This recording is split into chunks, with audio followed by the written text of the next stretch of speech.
Do you think there is a correct order to do things when it comes to becoming a digital nomad? I would love to say yes, but honestly, there is no really a straight order. In early 2023, we ended up leaving to go to Thailand and then from there around Southeast Asia and realized that we really enjoy moving around as nomads rather than just sticking in one place. I guess it's true, like everyone kind of finds their way into it through their own circumstances, and I guess there is no one way to do it.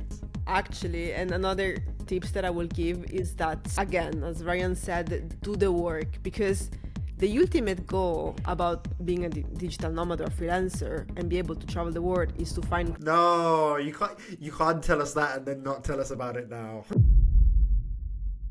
Welcome back to the Multinational Money Podcast. I'm Jonny, your host, and if you're interested in financial freedom, expat life, and making the most of global opportunities, then this is your podcast. Today I'm joined by Sarah and Ryan from across every border. Sarah and Ryan are freelancers and digital nomads who've been traveling the world together now for the past 3 years or so, have covered a lot of the world whilst running their freelance and digital nomad businesses. In this episode, we're going to look at how they both got started. We're going to look at some of the places they visit, some of the tips they give for aspiring digital nomads, and we're also going to talk a bit about their story together. So I hope you enjoyed this episode, guys. Let's get right into it. All right, Ryan and Sarah, welcome to the Multinational Money Podcast. Hello, happy to be here. Thank you for inviting us. It's a pleasure to have you. It's the first couple on the podcast as well. We've had both members present at the same time. So this is going to be a first and an exciting conversation, yeah. We'll make sure we're squeezing into the video Together. Yeah, we can see you both. That's great. Yeah. All right, so let's start. Tell us a little bit about yourselves and your backstory. So we got two stories essentially here, and then a combined story, which is a really great story. I had a read on your website of how you both met and your paths combined. So go ahead and tell us about it.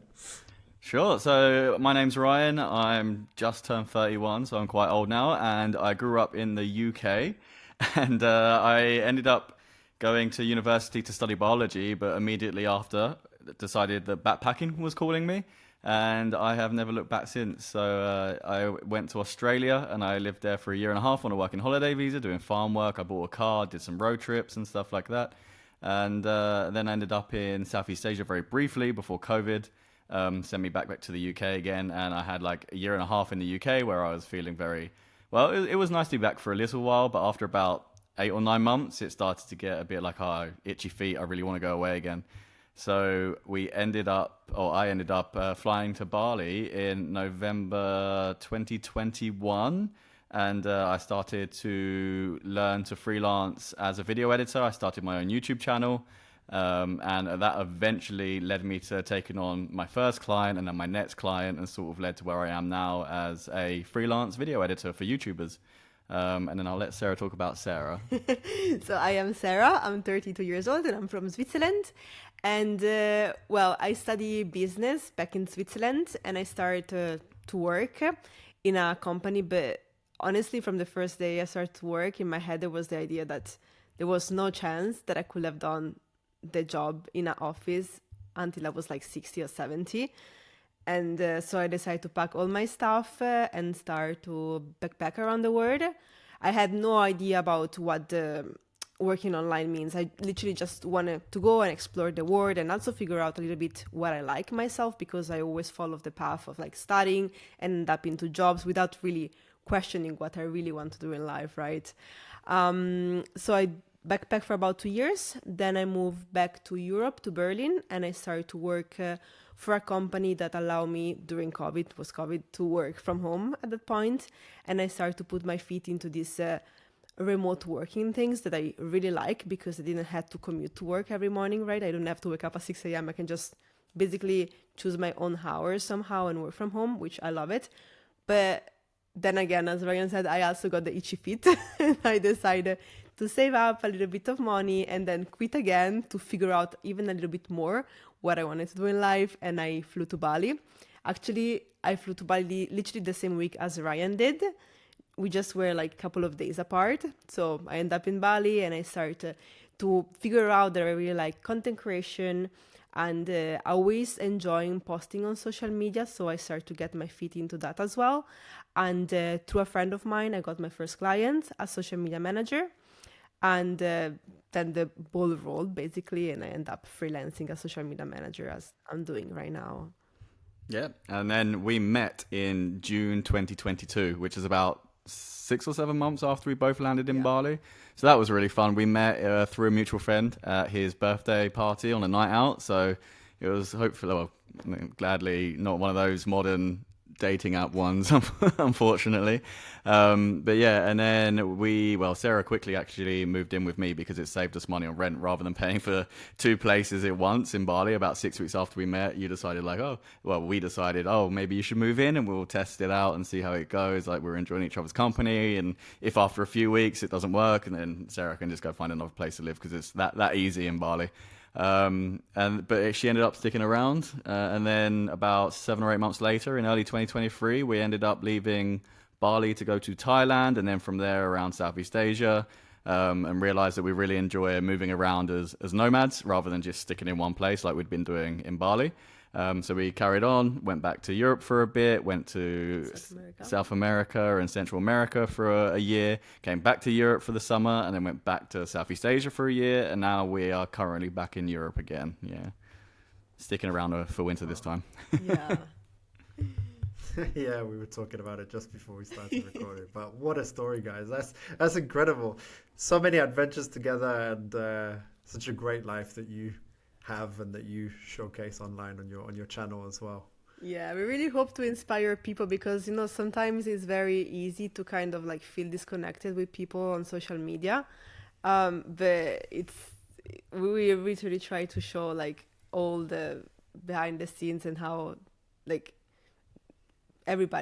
not everybody can do it, but like if you want to do it, you can do it. And it's a good life to try to achieve for sure.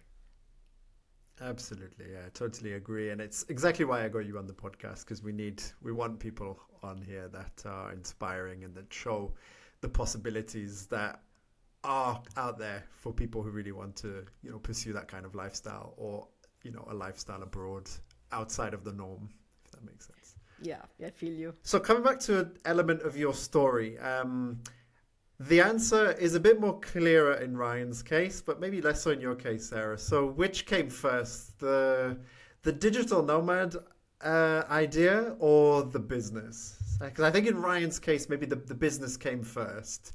But in your case, it seems maybe like the travel came first. Yes, for me it was about travel. I have no idea what working remotely, being a digital nomad was like at all. For me, it was more about like going out and explore the world. And while I was out there, I realized that there were so many people in cafes with their laptop open, and I was like, what are you doing?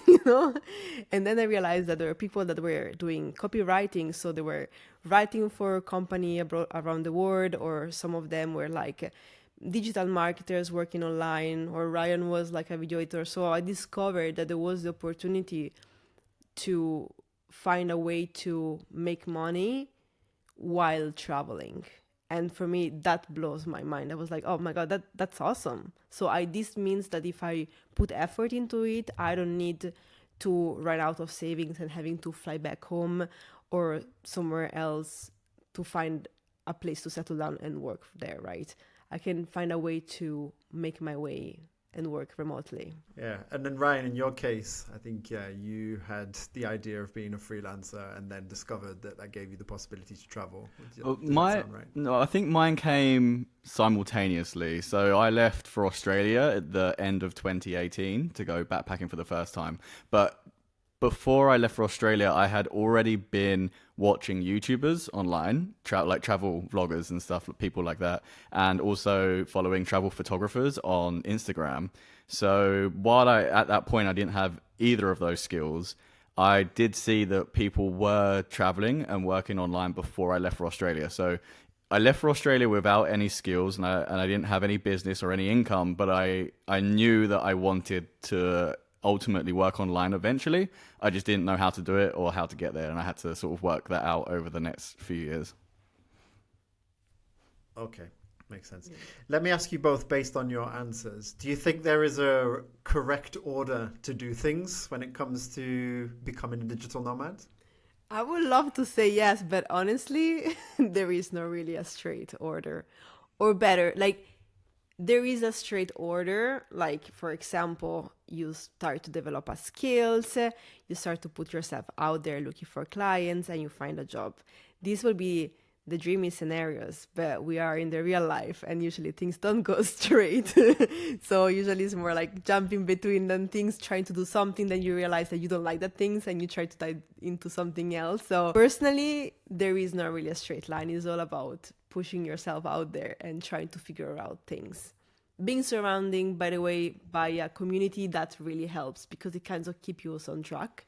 But when you are, let's say, you start to understand how the nomad life works and you are alone, it can be quite overwhelming and it's not a straight line. But it's okay because we basically, I think 90% of people we talk to, they don't go through a straight line. I don't know if it's the same for you or like. Yeah, well, I don't know, because I'm not a traditional nomad in the sense that I live abroad and I have a remote job essentially, but I don't have the same travel freedom as you guys. So I think if, like the nomad life were something to consider or pursue, I would probably have my idea of how I'm going to fund it and finance it first.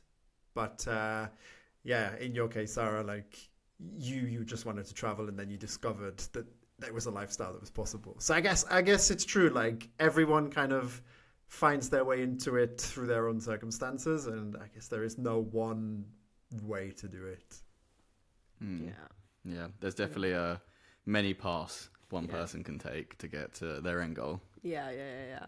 I mean, I think like there can be a straight line, but from my experience or like people I talk to, it was always kind of like a labyrinth that you try to figure out. But there are steps. A lot of our friends just fell into what they do now. They sort of like left to travel, a lot of them, and just sort of ended up where they are now through meeting other people and being inspired and being like, oh, I could do that too. And starting to learn on the road and stuff like that. So I think the common denominator is like-minded people, like meeting someone that have done it and end up in a community that kind of like open your mind around the things that you could potentially do, and then I don't know if it's the right word, but you kind of like fell into it, right? Yeah. Okay, cool. All right, so for you guys, what were some of the biggest challenges that you faced with your different businesses and activities along the way?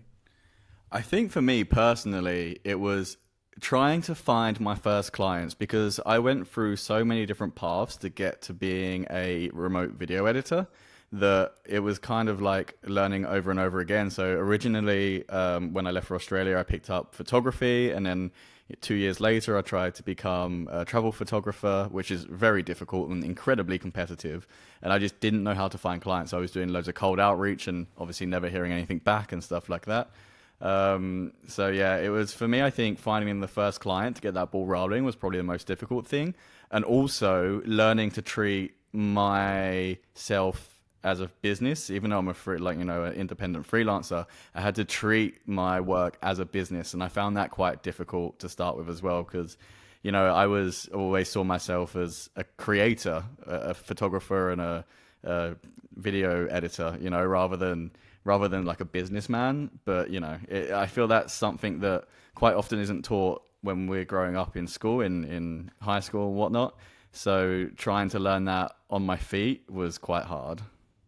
Yeah, I see what you mean. Like in my case, I think like it was for sure finding my first clients, because again, as I said, for me it was more about trying to figure out also what I like and what I didn't like. So one day maybe I wanted to be like a content creator, the other day I wanted to be a social media manager, the other day I wanted to be I don't know what else. So for me, the first clients kind of fell down because of a friend of mine, and I was able to enter through because of it. But being clear what I wanted to do was probably the hardest things for me. And then I kind of fell into it and I kind of followed that path, if that makes sense. But another struggle that I faced was separate my free time with my work time.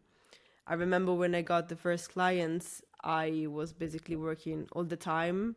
And as soon as they text me, I was like, okay, I need to stop whatever I'm doing right now and just go and answer them, which honestly is something that I still do. You still don't separate your free time from your work time. I'm not a great example, but I got better. So this is a big struggle. But yeah, I think like I also learn throughout the time in being okay, like for example, of taking my weekend off, because again, it's not like I'm a freelancer, I can choose my own hour, but it comes with pros and cons. Pros can be I can choose my own hours. The cons is that I still have to relate only on myself to be there for my clients. So sometimes I feel like I end up in the over workaholic mode, and I struggle to divide the free time and not. Okay, let me come back to something else you said, Sarah. You said trying to decide between like a content creator and a social media manager. Is it possible, do you think, for someone to pursue multiple paths at the same time whilst being a digital nomad? Do you think ultimately they will end up more in one than the other? I think so, because that's what we are doing right now. So Ryan is the video editor. I am a social media manager. But since last year, we started to go down the path of content creation. And now basically we have our separate business plus the content creation one. And the goal, we are doing basically all the things at the same time. For example, this morning we went out and shoot for content creation clients from the travel niche. And throughout this afternoon, we work for our own clients. Me as social media manager, Ryan as video editor. And the goal, like we can do all of this together, but throughout the years, I personally, and I think also Ryan, realized that we despite we love the freelancer work, we learned that we loved being content creator more. So also the goal for us in the next year or so will be to quit our clients and just focus fully on the content creation. We could still do all of the things together, but I feel that I personally work better when I'm focused in just one thing. So, yeah, what do you think? Yeah, I mean, also the big driver for that for us is, although living as a digital nomad and being a freelancer is an amazing lifestyle and something that we definitely don't take for granted, because we, like, you know, if we look at some of our friends back home and family, we get to spend so much time away in different countries, experiencing different cultures and being able to work, which is great. But there is still sort of like, although it's very flexible, there's still a lack of flexibility in terms of, I'm sure we'll talk about it coming up later, but where we can work, you know, and how long we can travel or stay in one place for. Because we quickly found that when we left for Thailand the first time, we were moving once a week and it was way too fast. We couldn't explore the place, create our own content and work for clients all in 1 week. It didn't work. So we've had to slow down to 1 month and then to 2 months. And so it still means that we are still, you know, we might not have a boss or a manager, but we are still, like, our bosses are our clients. So we still have to be around for our clients whenever they need us and hit deadlines and stuff like that, which means that our travel is still kind of stunted a little bit. And although we do get to like visit all these amazing countries, we would still like to sometimes travel a little bit quicker, which is impossible for us. Yeah, exactly. Yeah, I think you may have just accidentally answered the next question there, but we could definitely talk about it some more as well, which is, so I was going to ask you, of course, like, how does like your business, being content creators, you know, video editor and social media manager, how does that influence how, where and when you travel? So I guess there are obviously, as you just mentioned, constraints on like how frequently you travel, like certain locations you might choose, or certain accommodation areas of a city or a country even, based on like upcoming client work, for example. I think it's that conversation that we have on a daily basis. Well, I think, like I just mentioned, I think with the sweet spot for us is around 1 month. We kind of stay in each place for a month and then we'll move on to somewhere else, but usually not too far. So what we do is we tend to think about times of travel as in like seasons. It's a bit different this year because we're sticking around Europe all year, from summer to summer, which is not what we usually do. Usually we come back to Europe for a month or two in the summer, and then we'll go somewhere else. And then between coming back and visiting friends and family, we would usually pick a continent to go to. So whether that's Asia or whether it's been South America. This time it's Europe, so we are sticking around Europe. So that's how we'd sort of choose that. So that in between, when we are moving around, we don't have to hop too far with flights or buses or whatever. We're not spending too much money on like really long haul flights. We also tend to pick countries that we know are good for digital nomads. So some are better than others in terms of infrastructure. We obviously need good Wi-Fi, which is a reason why we haven't done very many countries in Africa so far. We're a little bit concerned that, especially for me, having to download like hundreds of gigabytes of footage from my clients and then re-upload them again, I need pretty decent Wi-Fi. Even the Wi-Fi that we have right here in France isn't great at the moment. So yeah, looking for obviously for decent Wi-Fi, and then also just generally how receptive some countries are to digital nomads. For example, in Southeast Asia, all the countries we visit, in Thailand, in Vietnam, in Malaysia, in Indonesia, everyone's very receptive to digital nomads, and the infrastructure is great. There are tons of co-working spaces. The Wi-Fi is great. People just work in cafes, and it's really easy to find like short-term accommodation. But then when we come back to Europe, it's not so great. There are less co-working spaces. People don't tend to work in cafes here. It's a little bit more taboo. So we tend to try and pick the countries where we're going to feel maybe a little bit more welcomed in that sense. Yeah, it makes sense. And I was thinking that, for example, destination is also a really hot topic in terms of at what stage we were. For example, when it comes about becoming a freelancer or learning how to work online, etc., Bali is a great place, on my point of view, to start out, to find a community of people that are like-minded, that they can basically support you towards your journey.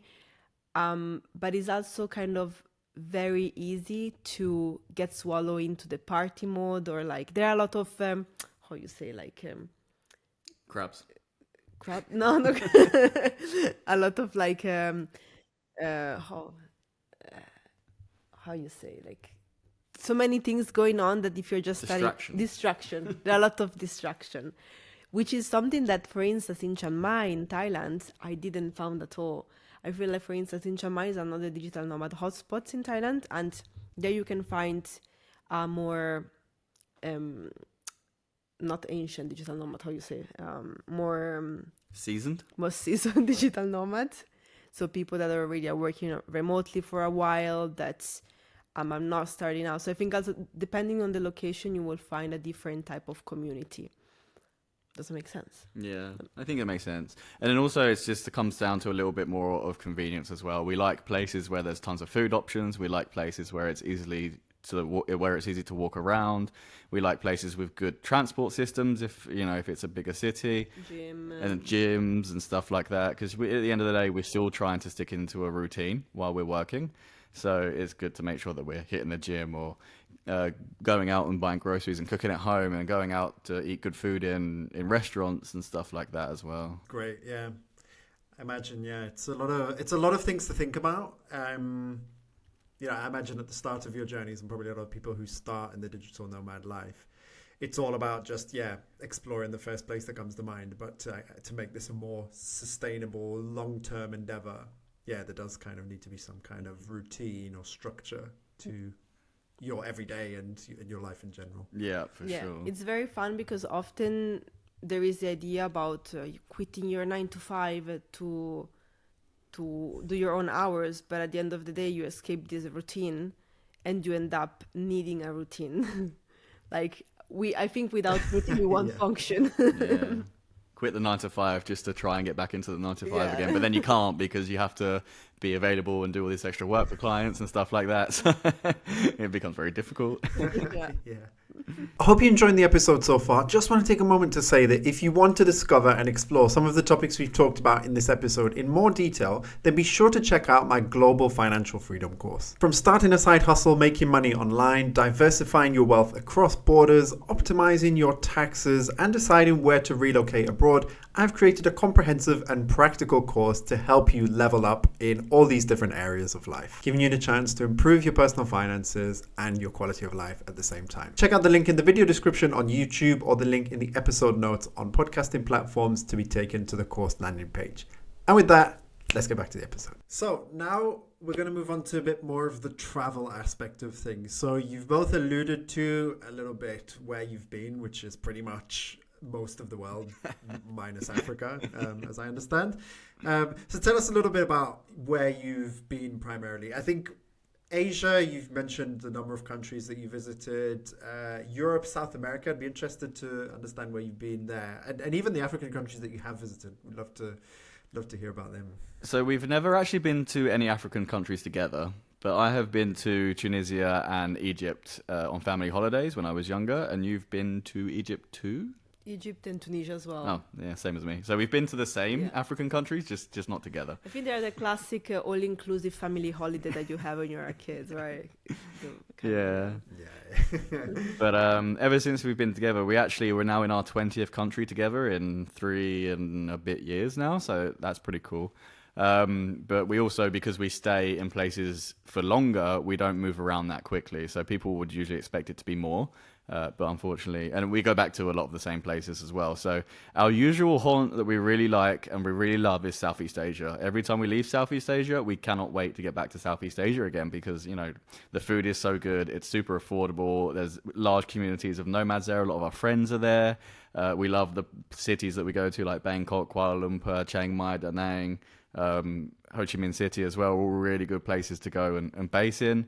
So we always end up there a lot, and we've done Singapore there as well. I've been to Japan, and Sarah, when she was backpacking before she went to Bali, she did all of Southeast Asia and India and Bangladesh, Nepal and Myanmar and Sri Lanka as well. So Sarah's covered a lot more that side of the world.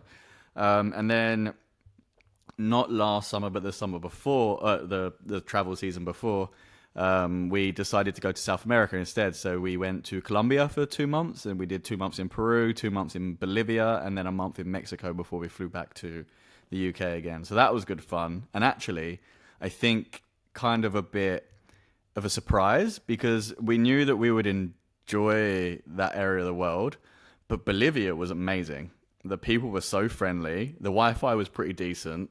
The mountains and the landscapes were amazing as well, really, really beautiful. And I think that became one of your favorite countries. Yeah, Bolivia was a great surprise. Sometimes when I think about it, for me, South America is more about the hiking, the outdoors, the adventures, and the mountains.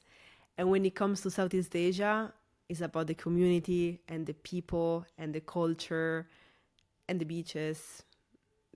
And I have two different, I love Southeast Asia, but I also love South America. And I think it's made for two different kind of people, but both of them, I mean, there are so many countries, both of the continents, so they offer a lot for everyone. And then now we're currently in Europe. This is our first time, apart from coming and seeing family in the UK and Switzerland, this is our first time actually traveling Europe together, which is super nice. And we just did 3 months in Albania, basing in Tirana, which is really cool. And then we just did a couple of weeks in Bosnia and Herzegovina, and now we're in France. We do plan to, we're going to go back home to the UK for Christmas because it's been a long time since I've had Christmas at home, which is going to be absolutely amazing. I'm very excited. And then early next year, we're going to try and do Georgia, Turkey, Romania, and maybe Bulgaria. Something like that. We're trying to stick to Eastern Europe because it's just a little bit more affordable. Western Europe is kind of expensive for people like us who are just trying to come for a month, especially for like short-term accommodations and stuff like that. Luckily, in France, we're actually apartment sitting. Our friend's apartment, she's letting us stay here, so it's very nice of her to do that, so we can actually spend some time in France. But yeah, so we'll be heading back to Eastern Europe in the new year, and nothing's set in stone yet, but I'm looking forward to that as well. Oh, and my visa situation in Europe is a little bit dodgy as well, because now, because of Brexit, I can't go to EU countries for more than 90 days at a time, which is a pain in the because there are so many countries in Europe and it's only 3 months. So I have to make sure that I'm going like in the EU, out the EU, in the EU, out the EU, just to make sure that I'm not overstaying my visa as well. So that's definitely something that I have to personally consider now that I never used to have to consider. Sarah's still good though. Yeah, I'm fine with it. But something that we also do specifically is that we try to travel slow, and really that's something that kind of like changed my point of view on travel.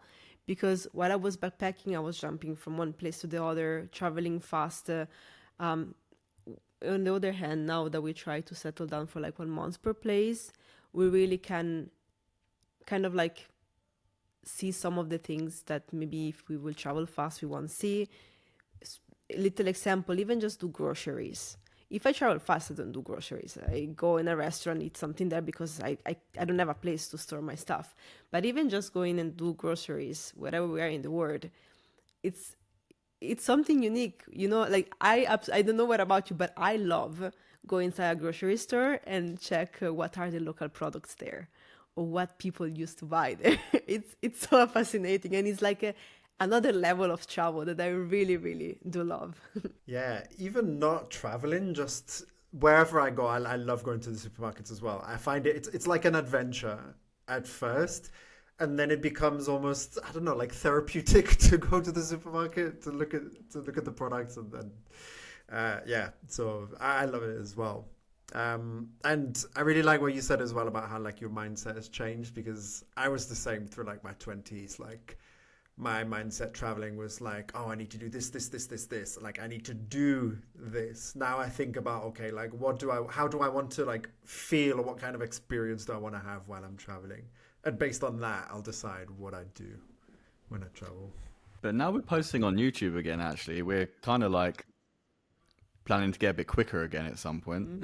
Yeah. It's kind of like a balancing act. It's difficult to go slow for freelancing, but quick enough that we can make fun enough YouTube videos in lots of different places. Yeah, I started learning how to do that as well, like traveling to different countries, because I don't travel as much as I used to now, but I still try and find ways of, oh, how can I turn this into multiple videos? How can I put a different spin on this to make another video out of it? So yeah, exactly. We need to get better at that. Yeah. I think with slow travel, like you give yourself the chance to do that as well. Yeah. So when you said about the places you choose to travel, they obviously, you need good Wi-Fi, like sometimes a community, like affordable cost of living as digital nomads. Were there any places that surprised you, either in the positive sense or in the negative sense, when you went there as digital nomads? I think the first surprise was that we were told by a lot of our friends that Colombia was their favorite country. And I think we just didn't vibe with it that much. So we went there with really high expectations, especially knowing that Medellin is a very big nomadic hotspot in South America. And we did a month in Medellin and then a month in Santa Marta on the North Caribbean coast of Colombia. And although we enjoyed our time there, it definitely wasn't our favorite country. And I think that was maybe a more negative surprise. I mean, not that it was a bad country in any way, shape or form, but in terms of having such high expectations and then getting there and then it was just not as good as we thought it was going to be.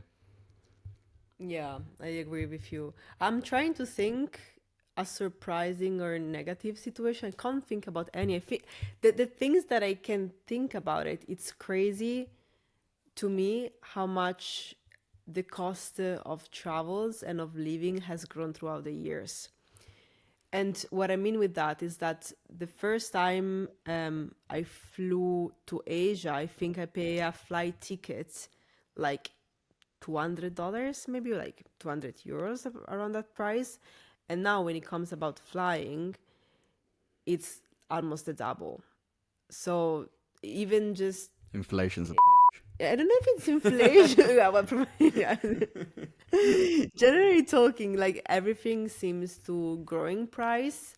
And it's something that as freelancer, it affects us because I think like it affects everyone in the world. But just because we are talking about like our experience, I feel like we also have to keep up with, keep rising our prices. And sometimes it's not even always possible with clients. So I don't know if that cover kinds of the question, but for me, something that it's affecting sometimes is like, the inflation, which is something that affects everyone in the world, of course, but as well, like our type of lifestyle. I think a very positive surprise, though, was Albania. We spent there. So when we booked to go to Albania, we were still writing blogs instead of posting on YouTube. And unfortunately, the blogging ecosystem is starting to fall apart at the moment with AI. So that's why we went back to YouTube again. And we planned to go there for 3 months because we were planning to write blogs, and we were just going to explore the country and like put out loads of blog articles. So we were like, oh, hopefully it's good fun. And then we got there and everyone was so friendly. It's super affordable. The Wi-Fi is very good. The cities like Gjirokastra and Berat were absolutely stunning. We hiked across the Albanian Alps. We didn't even know they had Alps in Albania. We went down south to the Riviera. Albania has everything that anyone could ever want. And I think that was a big surprise for me. Actually, I don't know why I didn't thought about it, but I think, Albania was probably the biggest surprise. We were talking a couple of days ago, and I told you that I cannot think about anything that went wrong in those 3 months in Albania. No bad food, no bad interaction. Even in my head, I thought, oh, the transportation are probably gonna be late, because I don't know why. Because I thought, there was no transportation that was late. All the buses were like leaving right at the minute, and I was like, everything is going so well. It's Just amazing. don't trust Google Maps. Just don't trust Google Maps, but that's Google Maps' problem. Sarah spent her whole birthday in the car because Google Maps tried to take us down a very, very off-road road in a Golf. Yeah, that was terrible. But except Google Maps, dear. I went to Albania pretty much 3 years to the day now as well. Literally about 3 years ago, around these dates, I was in Albania, and I had a fantastic time as well. I was only there for about 3 or 4 days, I think it was, but really impressed with Tirana. I made a day trip to Durrës out of it, and Durrës was quite nice as well. So I can definitely recommend Albania as well. Yeah, definitely go. Yeah, if you can, you should definitely go into the mainland and do a road trip throughout all the UNESCO little town. They are stunning. I bet they are. I saw one of your videos where I can't remember the name of it, but you were like the only tourists there at the time. It looked really nice and really impressive. The one where the guy was like, no English, no problem. Oh, that was in Gjirokastra. Yes. Yeah, that was crazy. That was an insane string of events. Like, we wanted to go up to visit the Ali Pasha Bridge, which is this absolutely beautiful bridge, and randomly in the middle of the mountains, just north of the city. And we came out of our homestay or hostel area, and we were like, oh, we got to walk all the way up this hill now. And then this car pulled up and was like, hey, do you want a lift? And we were like, yeah, okay, give you a lift. And then he stopped halfway to get out and went, my brother will take you. He doesn't speak English, don't worry. And then they drove past his other brother coming back the other way, and then he dropped us off. And then when he dropped us off, we said, oh, Albania's amazing, everyone's so kind here. And then some woman came out of her house and was like, did you just say that Albania is really amazing? And we were like, yeah, it's really cool. And she was like, come into my house, I'll give you some honey and you can go to my roof and have a look at the view over the city. It was so strange. Just everyone in Albania was so friendly and so helpful and so nice. Yeah, it was a great time. Yeah, just reminded me honestly of an interaction I had. There's like a mountain in Tirana where you can go up by cable car, and I remember on the way back there was just myself and like an old gentleman like got in the cable car. Neither of us spoke each other's languages, but like just kindly greeted each other, enjoyed the experience, then like said goodbye at the end. I was just like, wow, like. I had no words for that interaction, but it was great. Yeah. Sometimes you almost don't need words. It's just, human connection. When we came back down from that same cable car, we reached the bottom, and Sarah went, oh, it's really hot. I really fancy something like watermelon. And then 2 minutes later, there was a man sitting on the fence with watermelon, and Sarah just sort of like stared at it hungrily. And he went, you want some? And he just cut her a massive slice of watermelon and just gave it to her. And it was walking down the road with like a big watermelon.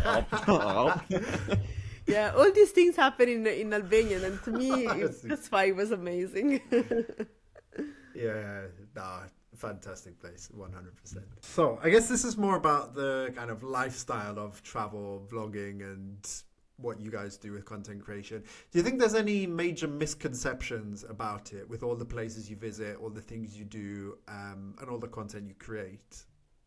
Yes, I think the biggest misconception, and maybe it's what most people would say if you ask them, is that it's easy.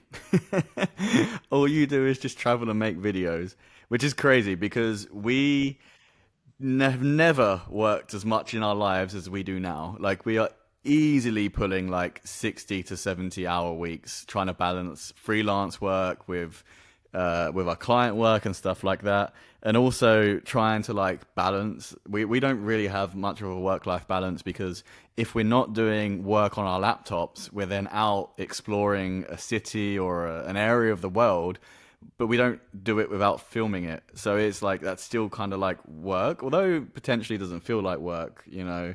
It still is work. So we work 7 days a week and like 10 hours a day, you know, most days. So yeah, I think the biggest misconception to me is potentially that, yeah, it's easy to do, but it's definitely not. Yeah, and to piggyback on what you just said, I will even said that one other misconception is that people think that we don't enjoy travel Because we're looking at it through a camera. Yeah, but honestly, because we film all the time, right? But I feel that I am enjoying way more while I film and while we vlog, because we have to be present, we have to be observant in order to tell a story. And somehow this level up the way that I also see travel. And also, I think that having the camera out and having other people around see us filming, sometimes it opens up more interactions and experiences that we otherwise wouldn't have if we were just wandering around as a regular tourist.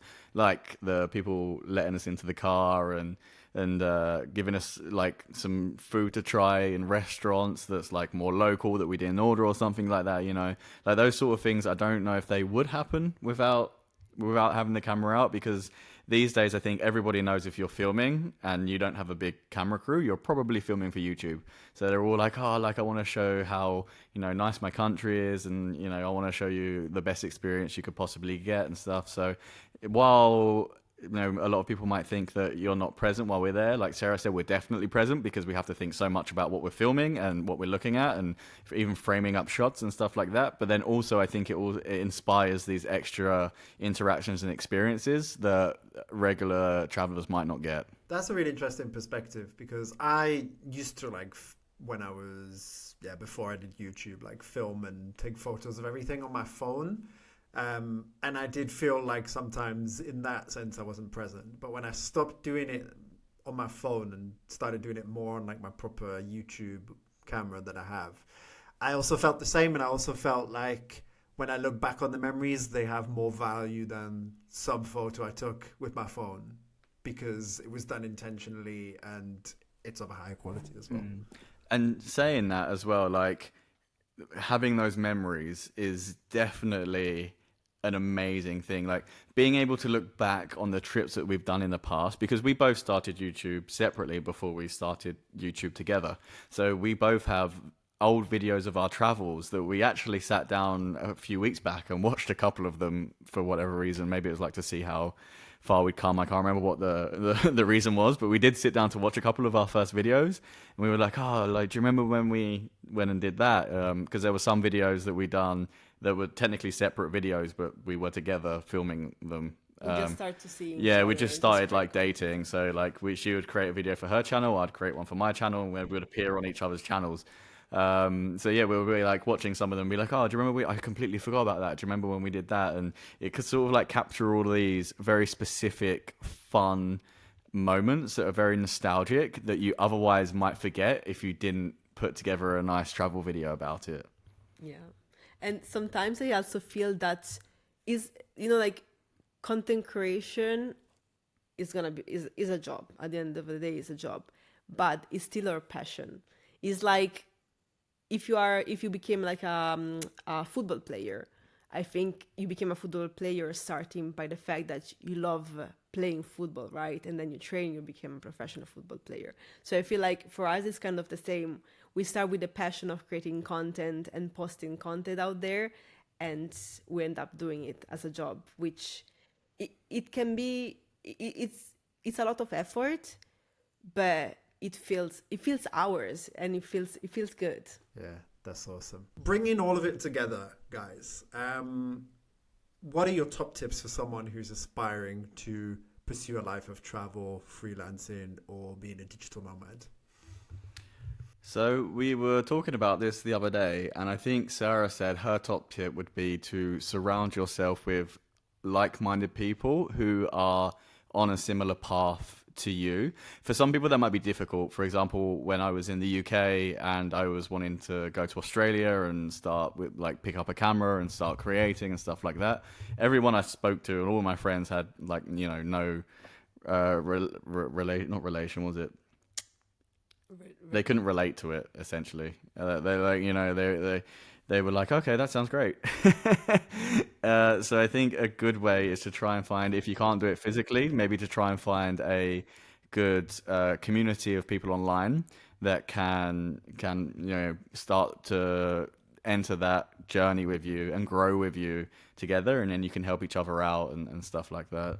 Yeah, you can bounce ideas off each other. I feel like sometimes if you want to start to travel, or if you want to follow a different path than, let's say, people usually follow, it can be quite lonely. And that's the reason why I personally feel like having a community around you is the best thing. And again, it's not easy to find because we are probably not the majority of people, but there are people out there. So definitely finding a community of physically online. Nowadays online there is every type of community that you can possibly want to. So just find your people. And I think another good tip is once you've chosen your path and your skill that you want to build up, that you're going to monetize in the future, is looking and investing in a good, well rated, with lots of good feedback, a good course that is going to be in depth and sort of like take you from step zero to being able to sell your skill, whatever that might be. And there are a lot of different price range of course as well. You know, you don't need to start buying the $3,000 course. You can start to get an account on no, what is not Squarespace? Skillshare. Skillshare, Or and it's Coursera. Skillshare, Skillshare. Skillshare, And Coursera. Coursera. That's the one that you used. Udemy. Udemy. Oh, Udemy. Udemy. There's also Coursera or something like that as well. Yeah. Yeah, that you can find so many different courses, because you know sometimes you start and you're like, okay, I have no idea what I want to do, so I have no idea what course to get. So that's why I will recommend people to start on Skillshare or Udemy, because the courses are like $15 or $20. You can just try different courses, see what you like and what you not, and then when you feel confident in what you could potentially do, just maybe invest in a bigger course. Yeah, there's always a sale on Udemy, so it's a very low risk, and there's always something out there that's affordable. I love it. I have so many courses that I actually have that maybe I have like 20% done. But Don't do that though. don't do that. Don't do that. Make sure you finish your course, and then make sure that what you're learning in your course you're putting into actionable practice, because there's no good just sitting there and watching an entire course if you're not going to actually put what you're learning and the steps they're telling you into practice each time. Yeah, actually, and another tips that I will give is that, again, as Ryan said, do the work, because the ultimate goal about being a digital nomad or freelancer and be able to travel the world is to find clients. So I feel like sometimes it's easy to get stuck on trying to create the best looking website, try to Edit the best video. yeah, but at the end of the day, we are looking to find clients in order to make money online, right? So sometimes maybe people get stuck in the things that don't really bring them money. So I will say just put out the word that you're looking for clients and don't be scared about it. Yeah, great tips, guys. Thank you so much for this. Just before we wrap this up, we've got one more question for you, which is a fun question that I always like to end on, which is personal to everyone who comes on as well. And so your fun question is, tell us about the most memorable moment you have from a trip together. So I wanted to talk about this time that I got an upset stomach when I was in the Bolivian highlands, and it wasn't very nice. We didn't have any electric or running water. And then we had a 9-hour night bus afterwards. But Sarah said I'm not allowed to talk about that, so we're going to talk about something else. Yeah, No, that was it. you can't tell us that and then not tell us about it now. You can tell. Because Sarah said, "Oh, that's not a memory that we had together," and I was like, "But we were technically there together." So when we went to Bolivia, we did We can do three. both. Yeah, we can do both. Yeah. When we went to Bolivia, we did a 3-day trip where it was like 1 day in the Uyuni salt flats and then 2 days up in the Bolivian highlands. And then on the second night, we were like deep into the Bolivian highlands, and we were staying in this hostel kind of thing, which was basically just a concrete building. And they only had it electric when they turned the generator on between 7 p.m. and 10 p.m. So I remember eating dinner, and they did some like spaghetti bolognese that night, and I was like, oh, it's okay, like, but I was feeling a little bit rough. And then we went to bed, and then I couldn't sleep, and then at like 2 a.m. in the morning, I was like, I need to go to the toilet. So I went to the toilet and I had my flash on my phone because there's no electric, and I was sitting in the toilet like for maybe like 30 minutes, just like my stomach was just killing me. And I remember Sarah coming in with flashing her phone because I'd taken the toilet roll from between our beds. She was like, Ryan? And I was like, yeah. And she was like, do you have the toilet roll? And I was like, yeah. She's like, are you okay? And I was like, no. And then I managed to take some paracetamol that night and get some sleep for about maybe like 3 hours. And then the next morning was just difficult. Took some Imodium, which helped a bit. And then I started to feel better. And then we got back to uni that night, went out for dinner, and I felt fine, which was great. And then was it that night we took the bus or the night after? No, we were at the geyser. The geyser. The geyser.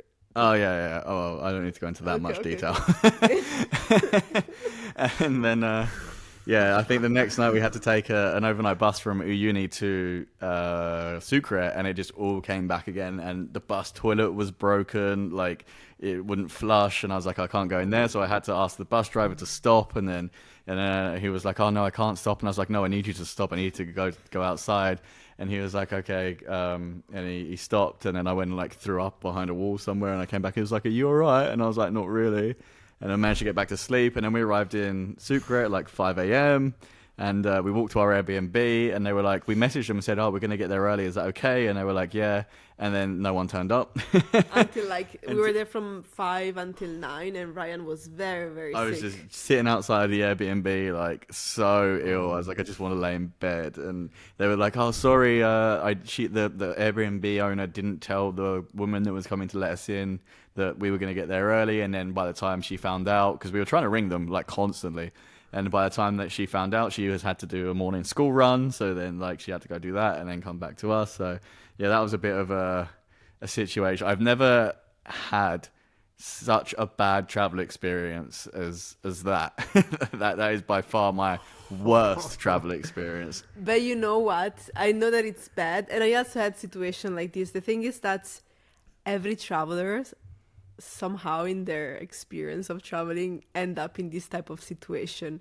So even if you feel ashamed or whatever happened, I'm not ashamed. No. It was just horrible. No, I don't mean about you. Maybe in general, maybe whoever is watching, if you ever been through something like this, or maybe in the future end up in something like this, just know that it's okay, and everybody will be okay with that. Okay, now you can talk about the fun, wholesome memory that we have together. Well, I personally feel that one of our best travel experience was going to Machu Picchu. And not only for the Machu Picchu in itself, but because we challenge ourselves to do it in the cheapest way possible.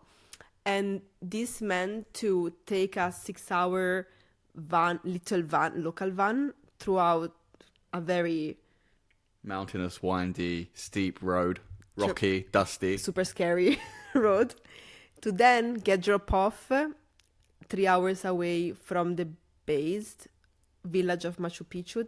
So from this base, from this where we got dropped off, we have to hike next to the train tracks. And it was simply just an amazing walk. And then we arrived in this village where we spent the night. It was called Aguas Caliente, and it was just super pretty in the middle of the mountain. And the morning after, at 6 a.m. or 5 a.m., whatever, we took the bus to go up to Machu Picchu, and it was stunning. We also find... It was cloudy and misty. It was cloudy and misty, but then it cleaned up, and we were able to watch everything. And it was also raining when we first went up. Yeah, it was a crazy, like, it was raining, sunny, but the whole experience, I remember it to be such a cool adventure, like a proper adventure, right? And that was personally my favorite. Also, I hired a guide outside Machu Picchu, and Sarah didn't, it was like $60. It wasn't that expensive, but Sarah didn't want to spend the money because she's a little bit more frugal than I am. And she was in a bit of an angry situation, and she was like a bit annoyed as we were walking into Machu Picchu. And then by the end of our guided tour, she was best friends with Mario. He was an amazing guide. I loved him so much. And also, if anyone's thinking about going to Machu Picchu, you 100% need to hire a guide, because there is so much that we wouldn't have known or noticed in Machu Picchu unless we had a guide telling us about it. That's so true. And honestly, it's like we've been to not all the World Wonder, but we've been to many of them. And I think Machu Picchu is the best simply because you need to go through an adventure to reach it. It's not that you just rock up by car, right? So it's a great place. Guys, thank you so much. This was a great discussion, and really great things you shared. Thank you for having us. Thank you. It was fun. We to reminisce about all the experience that we had. So I hope you enjoyed that episode, guys. Remember, if you'd like to support the work that Millennials With Money does, then you can do so by becoming a channel member on YouTube or a Patreon. And in exchange, you'll get access to exclusive and unique content as a thank you for your support. So next time, I'll see you on the next one. And let's get this money.